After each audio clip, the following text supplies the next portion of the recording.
자, 이제 182쪽입니다. 물권적 청구권인데 말씀드린 것처럼 매우 중요한 부분이고요. 이해를 잘 해두셔야 될 부분이에요. 그래서 별표 3개 해두시라고 했고,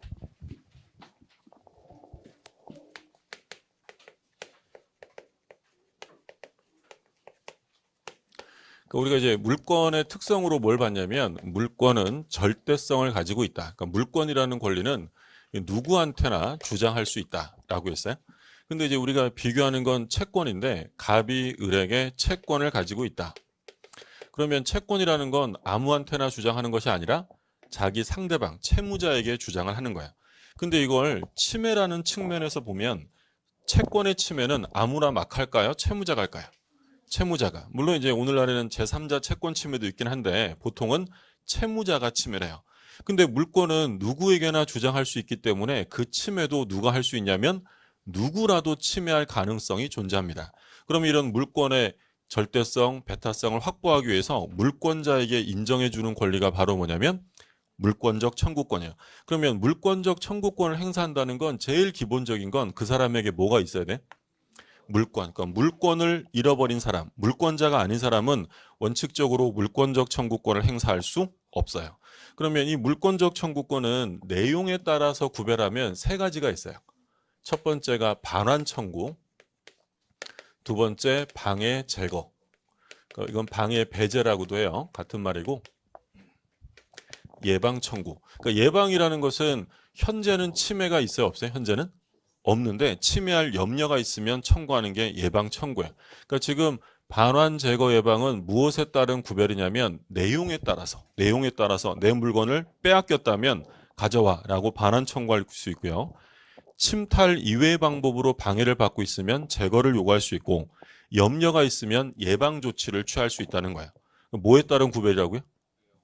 내용에 따라서. 그럼 예를 들어 하나 생각해 볼게요. 갑이 토지 소유자인데 을이 무단으로, 갑이 요즘에 해외여행 가서 안 보여요. 그러니까 을이 쓱 가가지고 여기다 건물을 하나 신축했어요. 자, 그럼 이 건물은 누구 거야? 건물은 무조건, 권한이 있든 없든 무조건 신축자가 건물을 원시 취득해요. 그러니까 이제 외국에서는 볼 수 없는 독특한 입법인데, 외국은 건물과 토지는 하나로 봐요. 근데 이제 우리나라하고 일본만 건물을 따로 봐요. 그래서 건물은 완전 독립된 정착물이기 때문에 권한이 있든 없든 누가 소유자냐면 신축자가. 근데 갑이 해외여행 갔다 와 보니 내 땅에 이상한 건물이 있어요. 갑이 을한테 야, 너 뭔데 내 땅에 건물 지었어? 라고 하면서 뭘 요구할까요? 건물의 철거. 철거 및 내 땅 돌려줘. 철거 및 토지 인도를 청구할 거예요. 그러면 을은 당연히 건물을 철거해야죠. 그러니까 철거할 때 철거하더라도 소유자는 누구라고요? 을이 소유자라는 거예요. 그러면 건물을 철거하라는 건 반환 제거 예방 중에서 뭐겠어요? 방해 제거죠. 그 내 땅 돌려줘라고 인도를 청구하는 건 반환 청구가 될 거예요. 이게 이제 얘가 이걸 행사할 수 있는 이유는 갑이 토지의 소유권자이기 때문이에요. 그럼 만약에 갑이 이 땅을 병한테 팔았다면, 소유권이 병한테 넘어갔어요? 그러면 갑은 이 을을 상대로 소유권에 기한 방해 제거를 구할 수 있을까요? 없을까요?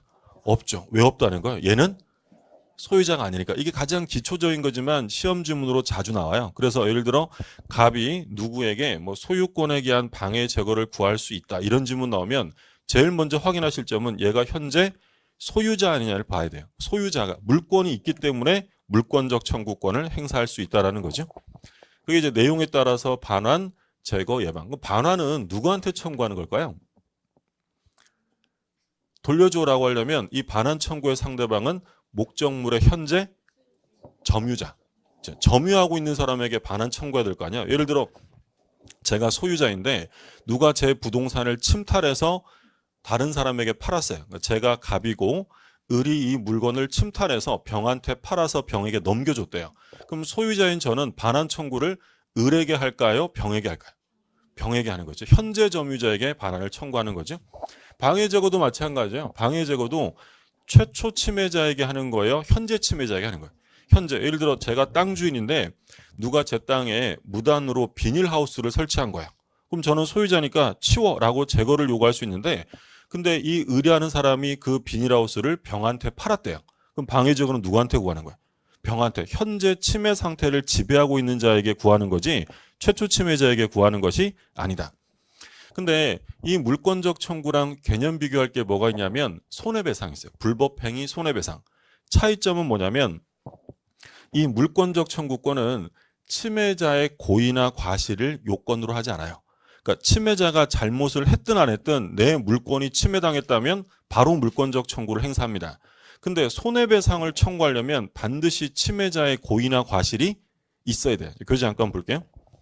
182쪽에 그 2번에 보시면 불법행위로 인한 손해배상 청구권과 비교가 있죠. 다른 건 뭐 참고사항이고 그 밑에 표로 구별해 놨는데 요건 있죠. 요건. 표의 요건. 찾으셨어요? 네, 거기 별표해 두세요. 요건. 뭐라고 되냐면 물권적 청구권은 고의과실과 손해 발생을 요건으로 하지 않습니다. 근데 손해배상을 청구하려면 고의과실과 손해 발생을 요건으로 한다라고 되어 있죠. 그 점 구별해 두시고, 그러니까 이런 거 한번 생각해 보세요. 이게 갑내집이고 이게 을내집이에요.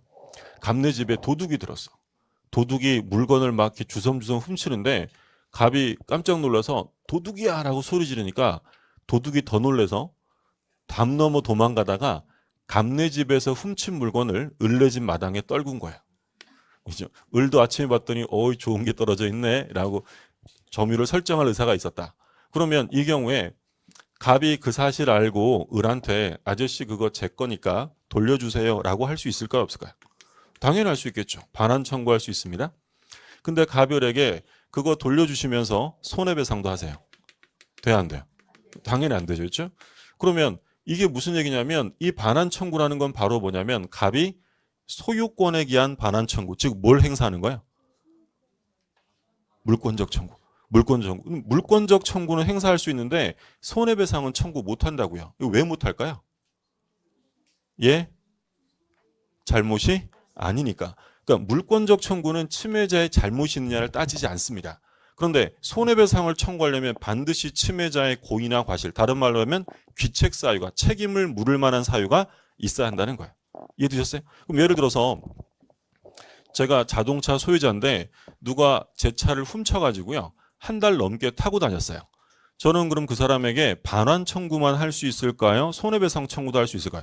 당연히 할 수 있겠죠. 이때 손해배상도 할 수 있는 이유가 그 사람에게 잘못이 있으니까. 고의나 과실이 있다면 같이 할 수 있지만 침해자의 잘못이 없다면 손해배상은 청구할 수 없어요. 그러니까 바꿔서 얘기하면 물권적 청구권과 손해배상 청구권은 함께 행사될 수도 있어요. 그러나 언제나 병존하는 것은 아니다라는 거야. 손해배상은 뭐가 있을 때만 한다고요? 고의과실, 귀책 사유가 있을 때만 한다는 거야. 자, 우리가 지금 물권적 청구를 내용에 따라서 반환, 제거, 예방 이렇게 세 가지를 봤어요. 그 다음에 이제 좀 근거에 따라 구별할 건데 일단 우리 앞으로 공부할 물권의 종류를 좀 볼게요. 교재에는 어디에 나와 있는 거냐면 그 179쪽에 밑에 박스가 있죠? 그 표를 그릴 거니까 필기는 따로 안 하셔도 돼요.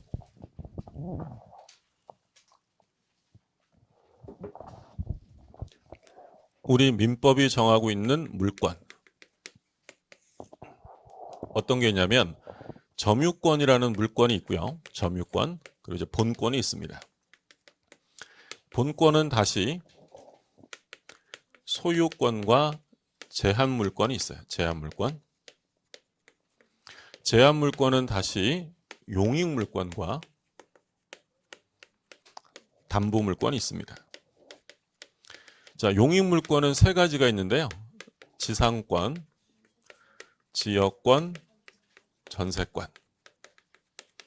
그리고 담보물권도 세 가지가 있어요. 유치권, 질권, 저당권 이렇게 되어 있습니다.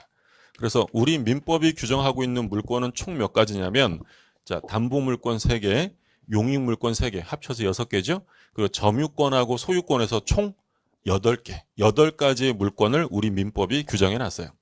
그러면 이 점유권이라는 물권은 뭐 하는 권리냐면 소위 물건을 사실상 지배하면 인정하는 권리가 점유권이야. 그러니까 사실상 지배라는 건 뭘 말하냐면 정당한 권리가 있느냐는 보지 않아요. 사실 상태만 봐요.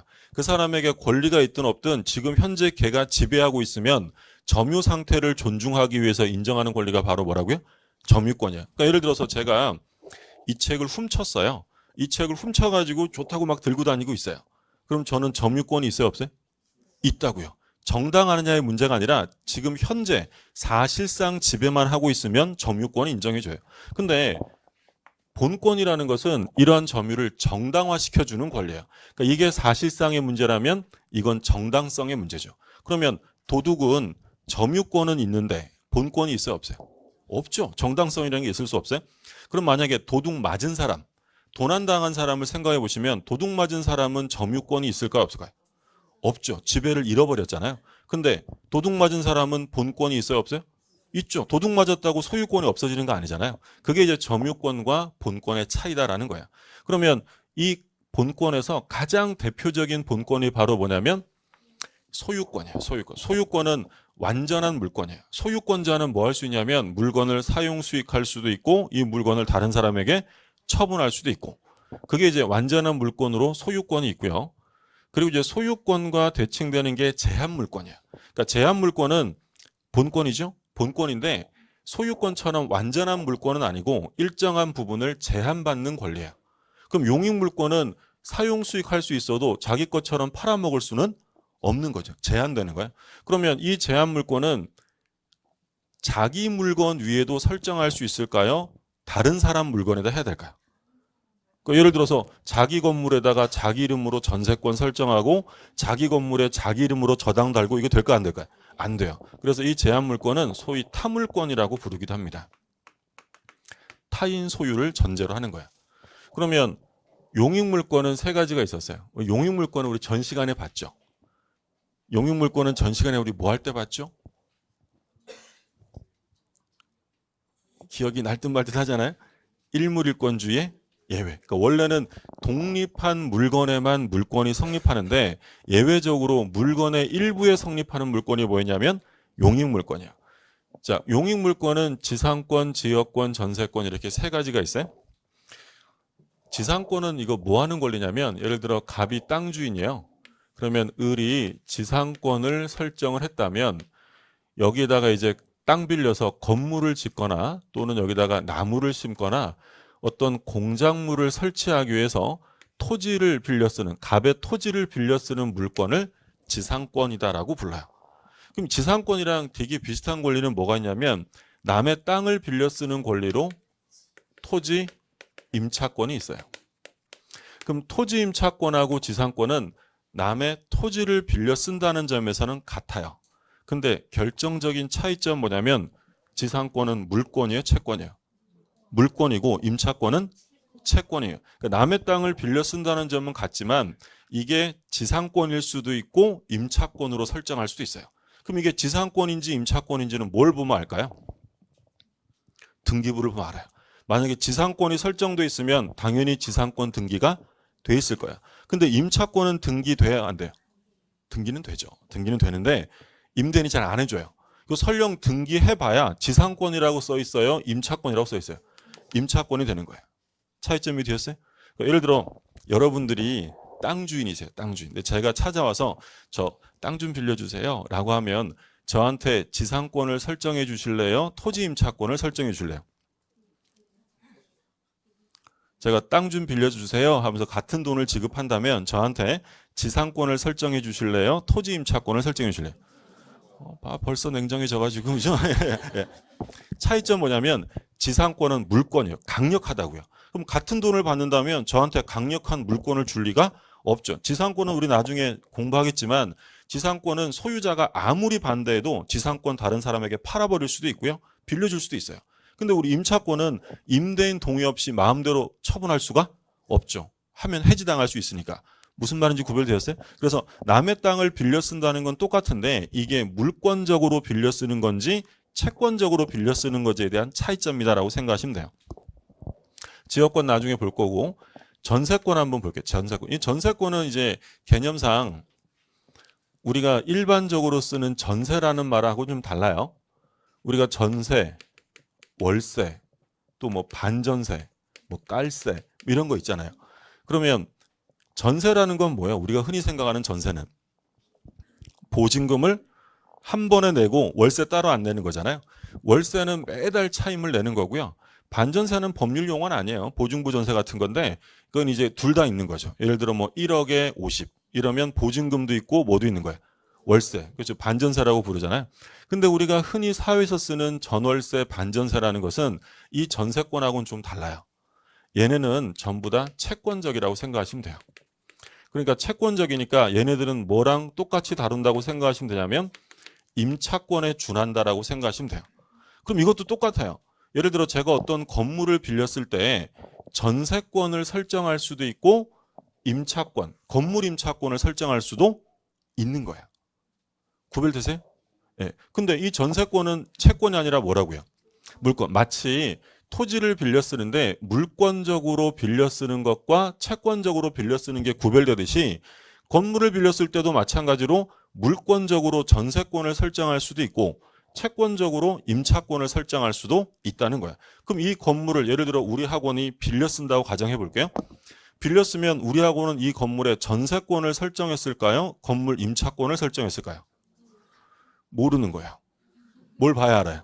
등기부를 봐야 한다고요. 만약에 전세권 설정 합의를 하고 전세권 등기를 했으면 물권으로서 뭘 갖는 거예요? 전세권. 근데 그게 아니라 그냥 단순히 보증금 얼마에 월세 얼마라고 했다면 채권적이잖아요. 그럼 뭐로 본다고요? 임차권. 그러니까 사회에서는 전세권 뭐 전세 막 섞어 쓰지만 법률상으로는 채권적이냐 물권적이냐를 구별하셔야 한다는 거예요. 이해되셨어요? 네. 저도 밖에 나가면 막 섞어 써요. 연말이라서 친구들이 모였어요. 친구들이 모였는데 내가 전세권 막 얘기하는 거 친구들이 얘기하는데 들어봤더니 이게 아니라 이걸 얘기하고 있어요. 그럼 제가 그 자리에서 야 잠깐 얘들 좀 모여봐라. 제가 설명을 해주겠어요? 가뜩이나 친구도 없는데 이게 다 떨어져 나가잖아요. 얘기 안 한다고. 얘기 안 하고 같이 섞어 쓰지만 법률상으로는 채권적 전세와 전세권은 같아 달라요.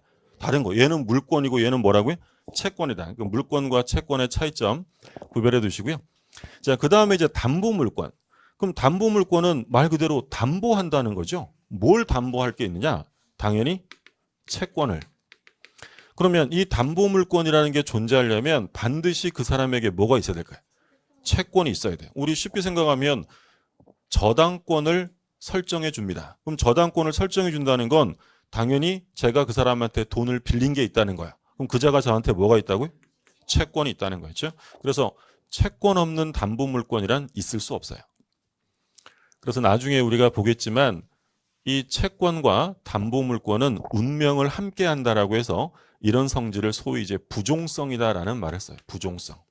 그러니까 부종성이라는 건 운명을 함께 한다는 거예요. 그러니까 채권이 없어지면 담보물권만 남아요. 함께 소멸하는 거예요. 함께. 이게 운명을 함께 한다고 해서 부종한다. 부종성이라는 말을 씁니다. 그럼 유치권이라는 게 있는데 이 유치권은 뭐냐면 예를 들어서 볼게요. 갑이 을한테 아저씨 저 시계 좀 고쳐주세요 라고 수리업자 을에게 시계를 맡겼어요. 그러면 이제 을이 시계를 고쳤다면 수리비 주세요 라고 하는 수리비 채권이 발생이 됩니다. 근데 갑이 나중에 찾아와서 뭐라고 하냐면 아저씨 제가 수리비 나중에 드릴게. 내 시계 먼저 돌려주세요 라고 하면 을은 시계 먼저 돌려줘야 돼요? 인도를 거절할 수 있어요. 그렇죠. 수리비 안 주면 당신 시계 못 줘라고 하면서 물건을 뭐 하는 권리냐면 유치하는 권리야. 인도를 거절하는 권리. 이게 유치권이에요. 우리 가끔 길 가다 보면 건물이 거의 다 지어진 것 같은데 왠지 좀 음산한 게 사람들도 안 다니고 여기에 현수막이 하나 크게 걸려 있어요. 유치권 행사 중요니 외부인은 출입을 금지함 민법 320조 이런 거 써 있어요. 그러면 지금 얘가 뭘 행사하는 거냐면 건물의 유치권. 그럼 유치권을 행사하고 있는 사람은 건물주예요? 공사업자예요? 공사업자가 공사대금을 못 받은 거야. 그럼 공사대금을 안 주면 당신 건물 못 넘겨주겠다라고 인도를 거절하는 권리를 뭐라고 하냐고? 유치권이라고 불러요. 자, 그 다음에 질권. 얘는 시험범위 아니니까 신경 쓰지 마세요. 질권은 우리가 간단하게 예를 든 게 전당포 얘기 들었어요? 전당포에 돈 빌리고 물건을 맡긴다. 그걸 뭐라고 하냐면 질권이다라고 했죠. 저당권은 뭐 특별하게 뭐 설명드릴 내용 없이 나중에 자세히 볼 텐데 은행 가서 돈 빌리면 저당 근저당 잡잖아요. 그런 거예요. 그래서 지금 우리가 앞으로 보게 될 물권이 몇 가지냐면 총 8가지. 점유권, 소유권인데 근데 얘는 안 볼 거니까 시험 범위 아니니까 총 7가지를 보는 거죠. 지금 우리가 진도를 어디 나가고 있냐면 여기는 아직 시작도 안 한 거야. 그러니까 요 앞부분까지가 물권법 총론이에요. 총론. 그리고 이제 뒤에 가면 강론. 그러니까 총론에서는 우리가 지금 시작한 것처럼 물권이 뭔지 개념 보는 거고, 그리고 이제 물권에서 공통적으로 적용되는 물권적 청구권, 그리고 이제 물권이 변동되려면 뭐가 필요한지 이런 걸 총선에서 보는 거고, 강론 들어가면 이게 이제 세부적으로 하나씩 나오는 거야. 그래서 원래 우리는 이번 과정에서는 뭐 시수가 굉장히 부족하니까 총론만 보려고 했는데, 그래도 강론도 이렇게 맛 좀 보시는 게 좋을 것 같아서 강론도 간단하게 좀 보긴 할 거예요. 그래서 아직 여기 진도 안 들어간 거니까 이거 뭐 이렇게 많아 어려워라고 생각하실 필요 없어요. 하나 중 하나하나 좀 더 구체적으로 공부하게 되니까. 그럼 우리가 지금 뭘 공부하다가 요 물권의 종류를 살핀 거냐면 물권적 청구권을 보다가 본 거야. 자, 우리 좀 전에 물권적 청구권을 내용에 따라 구별하면 3가지가 있어요. 반환, 방해 제거, 예방이에요. 근데 이제 이번에는 물권적 청구를 내용에 따라 구별하는 게 아니라 근거에 따라 구별할 거예요. 무엇에 기해서 행사하느냐. 자, 우리 민법은 점유권 편에 가면 점유권에 기한 반환, 방해 제거, 예방을 규정합니다. 204조, 205조, 206조에서 규정해요. 제가 가끔 이렇게 법조문 적으면 질문하실 때 이 법조문을 외워야 되냐 이렇게 질문하시는 경우가 있는데 그거 전혀 아니에요. 법조문은 전혀 외우실 필요 없고 내용만 아시면 돼요. 근데 이제 제가 지칭하려고 지금 써놓은 거니까 조문은 신경 안 써도 돼요. 그러면 204조, 5조, 6조는 뭐에 근거해서 행사하는 거라고요? 점유권에 근거한 거예요. 그러면 요 3가지를 합쳐서 우리 민법은 뭐라고 부르냐면 점유보호 청구라고 불러요. 그럼 누구를 위해서 인정해 주는 거라고요? 점유자. 그럼 본권자를 위한 게 아니라 누구를 위한 거라고요? 점유자를 위한 거예요. 그러니까 이런 거죠. 예를 들어서 제가 이 책을 힘들게 훔쳤어요. 힘들게 훔친 책을 누가 또 훔쳐간 거야. 그러면 도둑인 제가 그 도둑에게 점유권에 기한 반환 청구권을 행사할 수 있어요, 없어요? 행사할 수 있다라는 거예요. 감정을 버리시라고. 예. 어디 도둑이 이런 생각하지 마시고, 그러니까 지금 이거는 누구를 위한 제도라고요? 점유자를 위한 거니까 뭐 좋은 놈이든 나쁜 놈이든 상관없이 점유하고 있었다면 인정해 주는 권리예요. 그게 바로 점유권에 기한 물권적 청구예요. 그러면 점유권에 근거해서 인정한다면 당연히 본권자에게도 인정이 돼야 될 거 아니야. 그러면 본권에 가면 본권의 대표주자 소유권 편에서 다시 소유권에 기한 반환, 방해 제거, 예방을 규정합니다. 얘는 213조에서 규정하고요. 얘는 214조에서 묶어서 정해요. 자, 그러면 근거에 따라서 구별하면 물권적 청구는요. 점유권에 근거한 게 있고 뭐에 근거한 게 있어요. 본권, 대표적으로 소유권에 규정해 놨어요. 자, 그럼 제가 아까 들었던 예로 제가 이 책의 도둑이면 물권적 청구가 몇 개밖에 없어요. 하나. 점유권에 기한 반환만 되겠죠. 근데 제가 만약에 이 책의 소유자이면서 점유하다가 뺏기면 제 물권적 청구는 몇 개예요? 2개. 점유권에 근거해서 할 수도 있고 소유권에 근거할 수도 있다는 거야. 그게 이제 근거에 따른 구별이에요. 그러면 소유권만 본권이에요? 제한물권도 본권이에요? 제한물권도 본권이겠죠. 그러면 예를 들어서 지상권이 끝나고 나면 지상권 끝나면 반환 제거 예방, 또 전세권 끝나면 반환 제거 예방 이렇게 일일이 규정하면 법조문 양이 많아지겠죠. 우리 민법 조문이 안 그래도 1118개인데 이거 일일이 규정하면 법조문이 많아지니까 입법 기술상 제한물권에는 이 213조와 14조를 준용하는 방식을 취해요. 갖다 쓰겠다는 거야. 그럼 이건 간단하게 지상권이 끝날 때 다른 규정을 이렇게 써놓고 마지막에 제213조와 제214조를 준용한다라고 하는 거야. 그러면 3개 쭉 나열하지 않아도 이걸로 다 갖다 쓸 수 있잖아요. 무슨 말인지 되셨어요? 그러니까 준용이라는 건 입법 기술이라고 생각하시면 돼요. 자, 그럼 여기서 이제 이해하실 점은 뭐냐면 얘도 본권이에요. 그럼 지상권자가 토지를 점유하다가 뺏긴 거예요. 지상권자가 토지를 점유하다가 뺏기면 물권적 청구가 몇 개예요? 일단 점유하다가 뺏겼으니까 뭐에 의해서? 점유권에 기한 반환 청구가 될 거고 또 뭐에 의해서? 지상권에 기한 반환 청구가 되는 거예요. 그러니까 여기서 이제 오해하시면 안 되는 게 이거를 준용한다고 해서 얘가 소유권에 기한 반환을 청구한다는 게 아니고요. 소유권만 본권이에요? 지상권도 본권이에요? 지상권도 본권이니까 지상권자는 자기 본권이 뭐예요? 지상권이니까 점유권에 기한 반환도 되고 뭐에 기한 반환? 지상권은 두 개가 된다는 거야. 이해되셨어요? 틀리신 분들 또 기회가 있죠. 전세권자. 그럼 전세권자가 건물을 점유하다가 뺏겼어요. 그럼 얘 물권적 청구 몇 개라고요? 두 개. 그럼 점유권에 기한 반환하고 전세권 자체에 기한 반환 청구가 된다는 거야. 그게 바로 이 준용 조항들을 두기 때문이에요. 근데 준용하려면 다 하지. 준용 조항이 없는 애가 있어요. 그게 바로 유치권이에요. 그러니까 유치권과 질권의 준용 조항이 없는데 얘는 시험범위 아니니까 얘는 신경 안 쓰고요.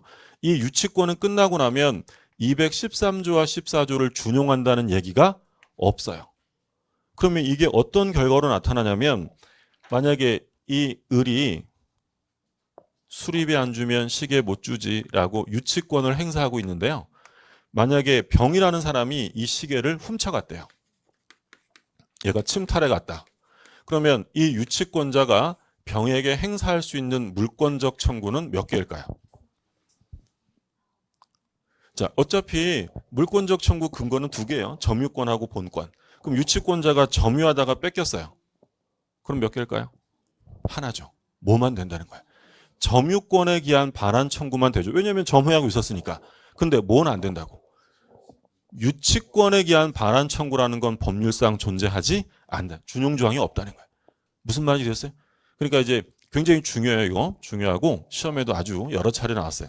그러니까 시험에 나오면 이제 이렇게 나옵니다. 다음 중 유치권자에게 인정되지 않는 권리는 1번 경매권, 2번 간이변제 충당권, 3번 과실수취권, 4번 유치권에 기한 반환 청구권. 앞에 내용을 몰라요. 공부 안 했으니까. 근데 유치권에 기한 반환 청구라는 건 법률상 인정되지 않아요. 또 이렇게도 내요. 다음 중 본권에 기한 물권적 청구권이 인정되지 않는 권리는 1번 지상권, 2번 지역권, 3번 전세권, 4번 유치권, 5번 저당권 이러면 답은 유치권. 유치권에 기한 반환 이런 건 인정해 줄 수 없다라는 거예요. 이해되셨죠? 그래서 내용에 따라서 구별하면 반환, 제거, 예방. 이건 내용에 따라 구별하는 거야. 근데 근거에 따라서 구별하면 점유권에 근거한 게 있고 뭐에 근거한 게 있어요? 본권. 그런데 이 유치권은 본권에 기한 물권적 청구가 인정되지 않는다라는 거예요. 자, 또 하나 여기서 이제 조심하실 점이 있어요. 내용에 따라 구별하면 반환, 제거, 예방이 있는데 이 제한 물권들 중에서 반환 청구권이 아예 인정 안 되는 애가 있어요. 반환 청구가 아예 안 되는 애는 누가 있냐면 요 지역권과 저당권은 반환 청구가 인정되지 않습니다. 그러니까 왜 인정이 안 되냐면 왜냐하면 점유를 하지 않기 때문이에요. 그러니까 원래 반환을 청구한다는 건 내가 점유하고 있다가 뺏겼을 때 행사하는 건데 이 지역권과 저당권은 목적물을 점유하고 있는 권리가 아니기 때문에 반환 청구를 인정해 줄 수 없다라는 거예요. 우리 쉽게 생각하면 은행 가서 돈 빌렸어요.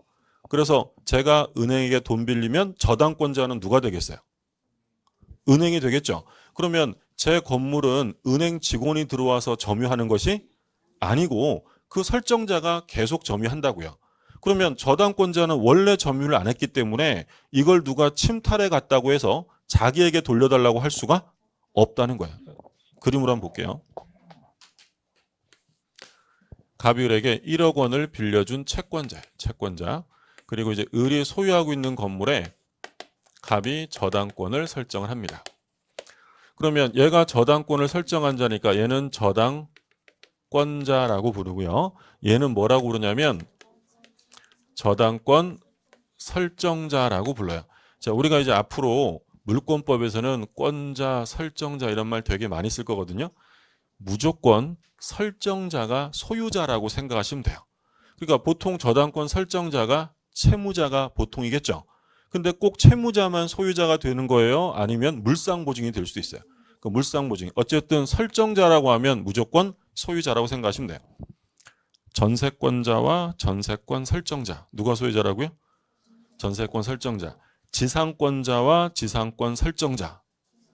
설정자가 소유자인 거예요. 지역권자와 지역권 설정자.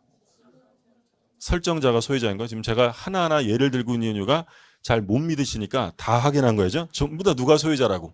설정자, 설정자. 자, 그러면 얘는 돈 빌려준 애고 얘는 소유자인데 병이라는 애가 이 물건을 침탈, 빼앗아 갔다는 거야. 그러면 이자에게 야 돌려줘 라고 반환 청구할 사람은 저당권자예요, 설정자예요? 설정자가 하는 거지 얘는 원래 점유 안 하잖아요. 그럼 얘는 얘한테 뭘 청구할 수 없다고? 반환 청구가 안 된다고요. 그래서 반환 청구가 안 되는 게 지역권은 나중에 잠깐 보고요. 지역권하고 뭐예요? 저당권. 지역권과 저당권은 점유를 배타적으로 하는 권리가 아니기 때문에 아예 뭐가 인정 안 되냐면 반환 청구가 안 되죠. 점유보호 청구도 당연히 안 되겠죠. 점유를 안 하니까. 자, 좀 어려운 내용을 봤어요. 그래서 물권적 청구권은 내용에 따라 반환 제거 예방이 있고 근거에 따라 구별하면 점유권에 근거한 게 있고 본권에 근거한 게 있는데 본권에 근거해서 행사할 수 없는 애가 누구라고요? 유치권자. 유치권자 안 되는 거고 그리고 반환 청구를 할 수 없는 애가 두 개 있었어요. 지역권하고 저당권. 그렇죠? 지역권이니까. 그러니까 이거 단순히 외우시면 막 섞여요. 그러니까 반환 청구가 왜 안 된다고요? 뭘 못 안 하고 있으니까. 점유 안 하고 있으니까. 그럼 점유 안 하는 권리하면 저당권은 우리가 쉽게 생각할 수 있으니까 지역권, 저당권 이렇게 돼 있고. 자, 다음 페이지 한번 볼게요. 185쪽 한번 보세요. 185쪽에 동그라미 1번, 동그라미 2번에 각각 별표 2개 해두시고요. 동그라미 1번. 자, 굵은 글씨만 볼게요. 지역권과 저당권에 기인한 물권적 청구권에 있어서는 반환 청구권은 인정되지 않는다. 제거나 예방은 되고요. 뭐만 안 된다고 돼 있어요? 반환. 그러니까 지역권과 저당권이고. 자, 동그라미 2번에 굵은 글씨 보시면 유치권이 침해된 경우에는 점유권에 기인하여 물권적 청구권을 행사할 수 있을 뿐이지 유치권 자체에 기한 물권적 청구를 행사할 수는 없다. 유치권은 본권에 기해서 행사할 수 없다는 점. 나머지는 지금 안 보셔도 되겠고요. 자, 이렇게 해서 물권적 청구권까지 보셨고 그 다음에 이제 192쪽 보세요.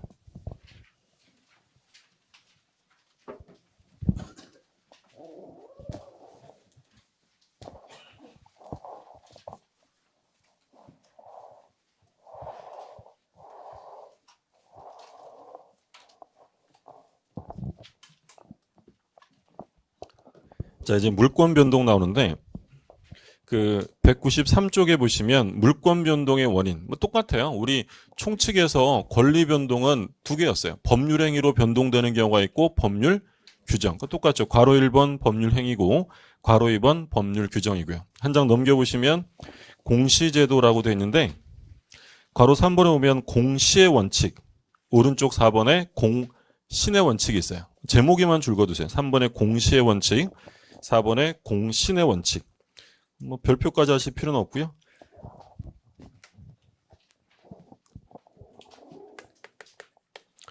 공시의 원칙인데 이 공시의 원칙, 공시라는 건 우리 뭐 공시법 공부하잖아요. 뭐 쉽게 얘기하면 공적으로 표시하는 제도예요.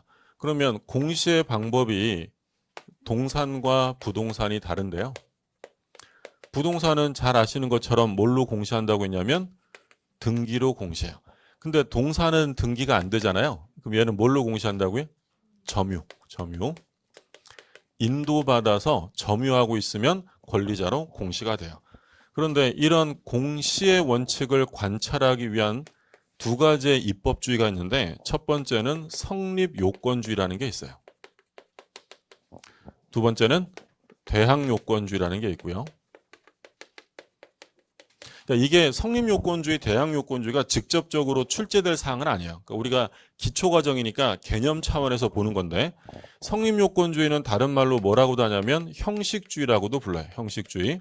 대항요건주의는 의사주의라고도 부릅니다. 그럼 이건 뭐 차이점이냐면 성립요건주의라는 건 당사자든 뭐든 물권 변동이 성립하려면 형식을 갖춰야 돼요. 무조건. 근데 의사주의는 당사자 사이에서는 형식이 필요 없고 뭐만 있으면 되냐면 의사만 있으면 되고요.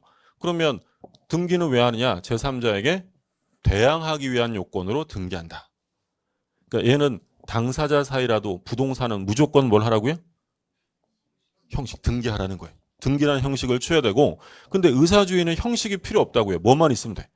의사. 그럼 등기는 왜 한다고요? 제3자에게 대항하기 위해서. 그게 무슨 얘기냐면 이거 볼게요. 갑이 을하고 매매 계약을 했고요. 을이 매수인인데 근데 얘가 아직 부동산은 받았는데 등기를 못했어요. 등기를. 그러면 우리가 볼 때 소유권은 을에게 이미 넘어왔을까요? 아직 갑에게 남아있을까요? 아직 갑에게 남아있죠. 그럼 우리가 아직 소유권이 변동되지 않았다라고 생각하는 건 현재 우리 민법이 뭘 취하고 있기 때문이냐면 바로 성립요건주의, 형식주의를 취하기 때문이에요. 그러니까 우리 법제에서는 부동산 물권 변동이 되려면 반드시 등기라는 뭘 취하라고요? 형식을 취해야 되고 그래야만 물권 변동이 어떻게 돼요? 성립되어진다라는 입장이에요. 그럼 만약에 의사주의에 따르면 누가 소유자일까요? 을이에요. 그러니까 의사주의는 뭐가 필요 없으니까 형식이 필요 없고 소유권을 넘겨주겠다는 의사가 있으면 소유권은 이미 넘어왔다는 거예요. 근데 만약에 갑이 병한테 팔고 등기를 넘겨줬어요.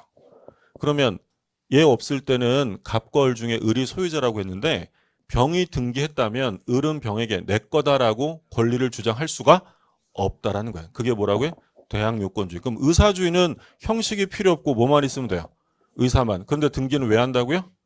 제3자에게 대항하기 위해서. 이게 대항요건주의. 각각의 물론 장단점은 있겠죠. 거래가 신속하게 전개될 수 있는 건 형식주의겠어요? 의사주의? 당연히 의사주의죠. 의사만 합치되면 빨리 넘어가니까. 근데 거래 확실성에 도움이 되는 건 형식주의가 되겠죠. 차이점이 되셨어요? 우리 민법이 취하는 건 형식주의입니다. 형식주의. 그러니까 성립요건주의는 뭐 독일로부터 개수되었다고 해서 독법주의. 독일로부터 독법주의. 대항요건제는 이건 뭐 독일과 대척점에 있던 프랑스라고 해서 불법주의라는 말을 쓰기도 해요. 우리 옛날에 그 한자로 쓸 때 프랑스를 뭐라고 썼어요? 불란서였죠. 그래서 불법주의라고 하기도 하고. 그럼 대항요건주의를 취하는 나라가 어디가 있냐면 일본이 있어요. 일본. 얘들이 뭘 취하든 우리가 알게 보이죠. 근데 이걸 보는 이유가 뭐냐면 우리나라의 그 불행한 과거 역사 때문에 현행 민법 말고 구민법. 옛날 민법은 얘네들 거 썼을 거 아니에요? 그럼 구민법은 의사주의였어요. 의사주의였다가 45년에 광복하고 58년에 현행 민법이 만들어지면서 의사주의에서 뭘로 전환돼요? 형식주의로. 그러니까 우리나라가 오랜 기간 동안 의사주의를 취한 적이 있었기 때문에 아직도 시골에 가면 소유자랑 등기 명인이 일치하지 않는 경우들이 생겨요. 옛날에는 뭐가 필요 없었으니까. 등기 안 해도 그냥 합의만 있으면 내 땅이라는 걸 하늘도 알고 땅도 알지. 뭔 등기래. 이런 생각을 가지고 있었으니까. 근데 우린 지금 뭘로 바뀌었냐면 형식주의로 전환되었다라는 거죠. 이게 이제 공시예요. 공시. 근데 등기를 가지고 부동산을 공시했을 때 그걸 믿으면 보호를 해줄 거냐라는 문제는 공시의 문제가 아니라 공신의 문제. 이게 소위 등기의 공신력의 문제입니다. 인정할 수도 있고 부정할 수도 있어요. 자, 예를 들어 볼게요. 갑이라는 사람이 소유자로 등기가 되어 있는데 을이 갑소유로 되어 있는 부동산 등기 서류를 위조해서 자기 명의로 이전 등기합니다. 그러니까 등기부를 봤더니 갑에서 을로 소유권 이전 등기가 되어 있는 거야. 그러면 현재 이 을의 등기는 유효겠어요? 무효겠어요? 현재의 등기는. 우리가 첫 시간부터 무슨 얘기냐면 등기가 유효냐 무효냐라고 물어봤을 때 등기가 유효하려면 거기에 부합하는 뭐가 있어야 돼? 실체관계가. 등기가 넘어올 법률관계가 있어야 한다고요. 그러면 을에게 등기가 넘어올 법률관계가 있어요 없어요? 없죠. 매매 증여 교환 이런 거 없잖아요. 그럼 이 등기는 원인 무효 등기입니다. 근데 문제는 이게 무효인데 현재 등기부에는 누가 소유자라고 돼 있는 거야? 을이 소유자라고 돼 있어서 병이라는 사람이 아 을이 소유자구나라고 믿고 이걸 샀다는 거예요. 그러면 병이 소유권을 취득할 수 있느냐라는 문제입니다. 만약에 등기의 공신력을 인정하는 법제라면 누가 소유자겠어요? 인정하면. 병이 소유자예요. 병. 인정하지 않으면 갑이죠. 각각의 장단점이 있어요. 공신력을 인정하면 좋은 점 뭐냐면 거래 안전에 도움이 됩니다.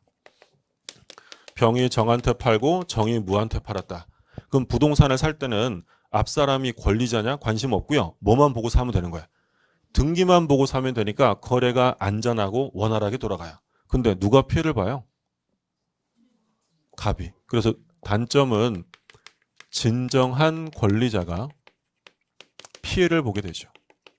이게 공신력을 인정하는 법제의 장단점이고요. 그럼 공신력을 부정하면 반대겠죠. 공신력을 부정하면 아무리 많이 거래가 넘어갔어도 이 거래는 다 깨지는 거야. 그러면 거래 안전에 중대한 위협이 될 수밖에 없어요. 근데 좋은 점은 누가 보호돼요? 진정한 권리자가 보호됩니다. 그럼 어떤 게 좋다 나쁘다의 문제는 아니고요. 그러니까 입법상으로 선택을 할 문제예요. 근데 우리 법제는 공신력을 인정해요, 부정해요? 부정하는 게 우리 입장이죠. 그럼 공신력을 부정하니까 등기가 넘어가 있어도 소유권은 누구한테 있다고요? 갑에게. 그럼 병의 등기도 무효죠. 그럼 갑이 취할 수 있는 방법은 얘네들이 다 어떻게 해야 돼? 없애버려야 될 거 아니에요? 말소시켜야죠. 갑이 을과 병을 상대로 소유권에 기한 등기 말소, 방해 제거를 청구해서 등기를 말소시키는 거야. 차이점이 이해되셨어요? 공신력을 인정할 수도 있고 부정할 수도 있는데 우리 법제는 공신력을 부정하고 있는 입장이다. 그러면 다른 말로 하면 우리는 무효등기 믿고 사면 보호돼야 안 돼요? 안 되는 거야. 그래서 진정한 권리자를 보호하는 입장이다. 근데 이제 우리 법제도 공신력을 이제 좀 인정하는 방향으로 가려고 해요. 그래서 현재 지금 TF가 구성되어서 공신력 인정에 관한 연구에 들어갔어요.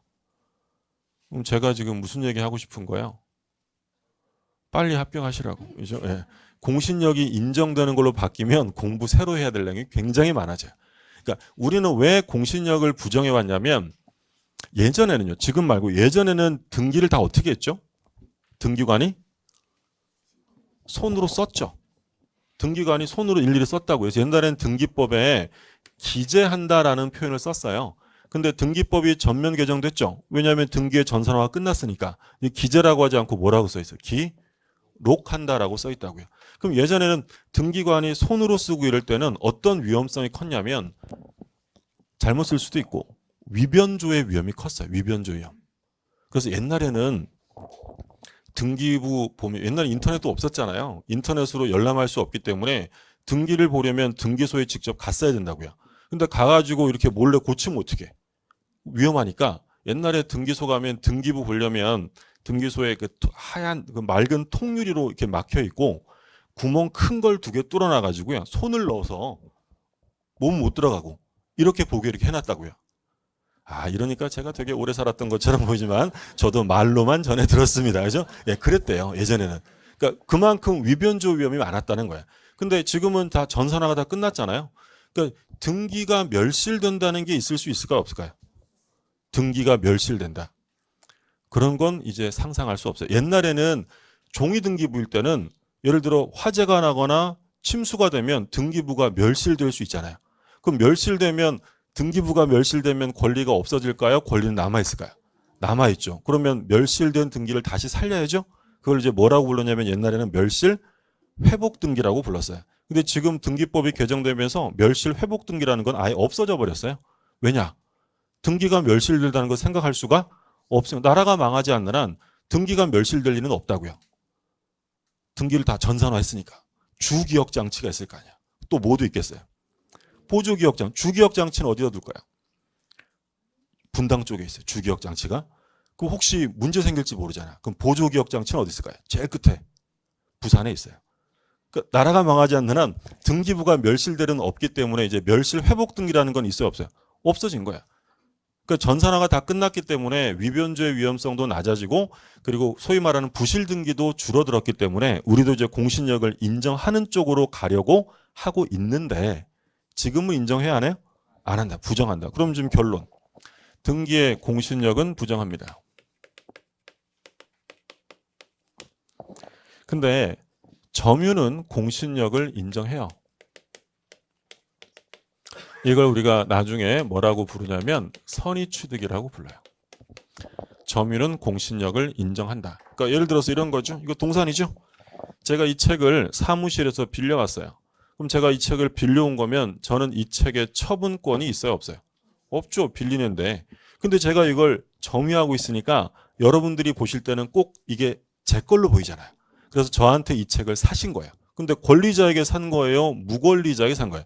무권리자에게 사셨다고요. 그러면 그 사람은 이 책의 소유권을 취득할 수 있다는 거예요, 없다는 거예요? 취득할 수 있다라는 거예요. 부동산은 안 되는데 동산은 그걸 인정해 주겠다는 거예요. 그걸 뭐라고 부른다고요? 선의. 모르고 샀으면 소유권 취득을 인정해 줄게 라고 해서 선의 취득이라고 불러요. 그럼 선의 취득은 시험에 잘 나올까 안 나올까요? 나올 리가 없죠. 뭐니까? 동산이니까. 우린 뭐만 낸다고요? 부동산. 그러니까 책에는 당연히 동산 물권 변동이 나와야 되니까 이 말이 나오긴 해요. 근데 선의 취득은 뭐 시험에 거의 안 나오지만 어떤 건지는 아셔야 돼. 부동산은 공신력을 인정 안 하는데 동산은 점유를 믿고 산 사람을 보호해 준다고요? 그걸 뭐라고 이름 붙였다고요? 선의 취득. 어떤 건지는 아셔야 되니까 개념 들어보시라고 말씀드린 거고요. 자, 195쪽에 동그라미 2번에 입법주의라고 해서 그 동그라미 1번의 성립요건주의, 형식주의고요. 제목에만 줄거두세요.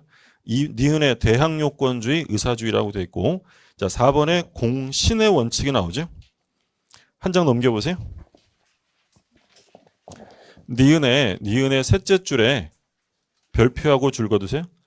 민법은 부동산의 등기에 관하여는 공신력을 인정하지 않고, 그게 중요한 거예요. 이제 동산은 점유에 대해서 인정하는데 선의취득이라고 부른다. 뒤는 별로 안 중요하고 등기의 공신력이 인정되지 않는다는 점을 잘 확인하시고요.